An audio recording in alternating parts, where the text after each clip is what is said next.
శ్రీమాత్రే నమః. జాతక లగ్నం నుంచి 4వ స్థానం నుంచి దీన్ని చతుర్థ భావం అంటారు. ఈ భావం గురించి మనం చాలా విషయాల్ని తెలుసుకోవచ్చు.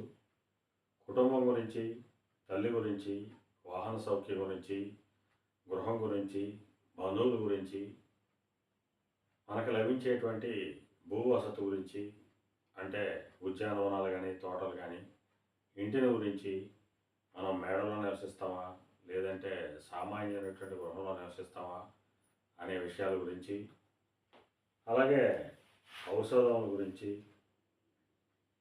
మనం ఏ రకమైనటువంటి అనారోగ్యాల వల్ల ఎటువంటి ఔషధాలు మనం స్వీకరించవలసి వస్తుందనే విషయాల గురించి, బాహువులు అంటే మన భుజాల యొక్క బలం గురించి,